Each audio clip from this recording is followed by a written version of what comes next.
कॉस्मिक्स के beauty and personal care के तमाम ही प्रोडक्ट और तमाम ही स्टैंडर्ड दवाएं और इंजेक्शन। हमारा पता ज़रूर याद रखें, न्यू दवा मार्ट, मुमताज़ चौक पर। रेट को लेकर फिक्र करने की ज़रूरत नहीं, तमाम तर प्रोडक्ट मुनासिब दामों में अवेलेबल है।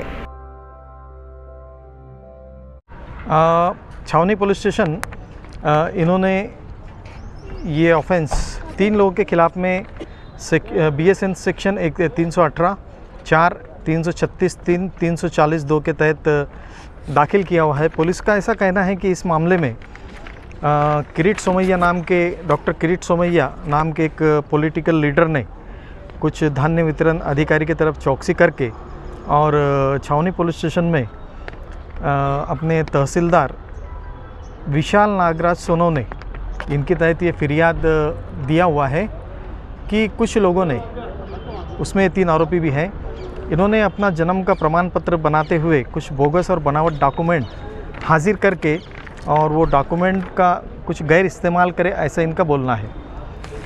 आज ये इसमें से 2 लोगों को पुलिस ने अरेस्ट की हुई है, एक साजिद और दूसरी नजमा। अरेस्ट करने के बाद में पुलिस ने कोर्ट के सामने ऐसा बताया कि भाई ये लोगों के पास हमको तपास ये करना है कि इन्होंने वो बोगस डॉक्यूमेंट किस तरीके से बनाए, उसका कहाँ इस्तेमाल किए, और बाकी की कस्टडी के लिए जो है बाकी की जो भी चौकसी है वो चौकसी के लिए इनकी कस्टडी की पुलिस को ज़रूरत है, ऐसा पुलिस ने बताई। हमने डिफेंस में इसके इस तरीके से लिए कि भाई ये मामले के अंदर अगर FIR ही अगर कोई पढ़ता है अच्छे तरीके से गौर से, उसके बाद ऐसे समझ में आती कि ये पुलिस ने बिल्कुल पॉलिटिकल प्रेशर में आके ये कार्रवाई की हुई है और ये फिरियाद ही बोगस है। उसकी वजह ऐसी कि सबसे पहले अगर जन्म दाखिला अगर आप लेने जाते तो कोई भी डॉक्यूमेंट अगर आप दाखिल करते तो उसकी स्क्रूटनी करने का काम तहसीलदार का ही है। जब तक तहसीलदार उसने दाखिल किए हुए डॉक्यूमेंट स्क्रूटनी करेगा नहीं, जब तक उसको वेरीफाई करेगा नहीं, जब तक वो जन्म प्रमाण पत्र जो है वो इशू नहीं करेगा। अब इसके अंदर हालात ऐसे है कि ये 4/12/2024 को इस तरीके के FIR के मुताबिक जन्म दाखिले बने हुए हैं। जन्म दाखिले बन के जिसके उसके जो भी कैंडिडेट थे उनको दिए गए, वो देने के बाद में पुलिस के नज़र में ये बात आती है तो ये सरासर गलत है, क्योंकि जो जन्म प्रमाण पत्र बने हुए हैं ऑलरेडी उसकी स्क्रूटनी इसमें के फिरियादी तहसीलदार ने ही की हुई है और वो स्क्रूटनी करने के बाद ही जन्म प्रमाण पत्र जो है तो वो इशू किए हैं। तो इसलिए मैंने पुलिस कस्टडी के लिए स्ट्रांग ऑब्जेक्शन लिया और कोर्ट को बोला कि इस तरीके की इस बोगस और बनावट जो FIR यहाँ पर तहसीलदार ने छावनी पुलिस स्टेशन में दाखिल की है उसके ऊपर कोई भी पुलिस कस्टडी की ज़रूरत नहीं। जो भी डॉक्यूमेंट इस ताल्लुक़ से है वो सब तहसील कचहरी, FDO ऑफिस और म्यूनसिपाल्टी है और सरकारी ऑफिस से जो भी है वहाँ पर सब ये डॉक्यूमेंट अवेलेबल है। इसके लिए इनकी कस्टडी लेकर वो डॉक्यूमेंट जब्त करना है ऐसा बोलना मुनासिब नहीं रहेगा। तो पुलिस को डॉक्यूमेंट जो है तो सरकारी ऑफिस से कलेक्ट करवा सकते। ये मामले के अंदर फिर हम लोग हाजिर होके इसमें डिफेंस में हमने बहुत सारी बातें जो है तो रखी हुई है। इस मामले में हमको सबसे ज़्यादा सहयोग जो है तो माजी आमदार साहब शेख आसिफ, मुस्तकिम डिग्निटी और शान हिंद मैडम, ये सब लोगों का बहुत ही सहयोग इसमें हमको मिला है और कोऑपरेशन मिला हुआ है।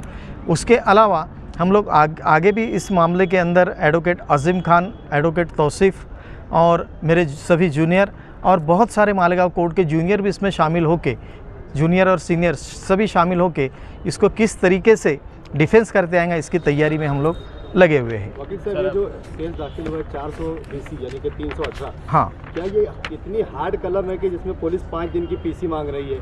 नॉन अवेलेबल है, इसके लिए पुलिस को इसमें पुलिस कस्टडी मांगने का अधिकार है। 5 दिन की? हाँ, मांगने का अधिकार है। हाँ सर, इसमें आपने किरीट सोमैया का नाम लिया जी, तो क्या इसमें कहीं पे FIR में या आपको जो पेपर सबमिट किया इसमें SIT का जिक्र कहीं किया गया है? इसमें SIT का जिक्र ऐसा है कि सरकारी वकील के आर्गुमेंट से मुझे ऐसा पता चला कि सरकारी वकील ने जब अपोज़ किया अपनी बात को तो उन्होंने ये बताया कि इसमें SIT का गठन किया हुआ है ये मामले में। लेकिन जहाँ तक मेरी मालूमात है कि महीना 1.5 महीने से SIT गठन करने के बाद भी जो काम के लिए SIT गठन की गई थी कि भाई रोहिंग्या मुसलमान, दूसरा बांग्लादेशी मुसलमान और बांग्लादेशी नागरिक तो ये सब चीज़ों के लिए वो जो है तो सोमैया का नाम हाँ, तो वो SIT का उनका क्या था? ये SIT गठन करने के अंदर शायद मुझे ऐसा लगता है कि किरीट सोमैया जो है तो उसके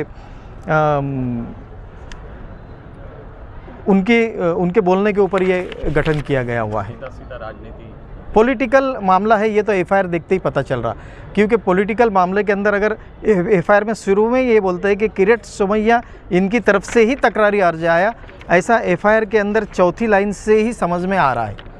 तो सभी पॉलिटिकल ये यहाँ की पुलिस पार्टी और जो भी गवर्नमेंट ऑफिसर्स है वो पॉलिटिकल प्रेशर में ही काम कर रहे, और ये फॉल्स ऑफेंस जो है वो रजिस्टर किया गया है, ऐसा मैं कोर्ट को बताया।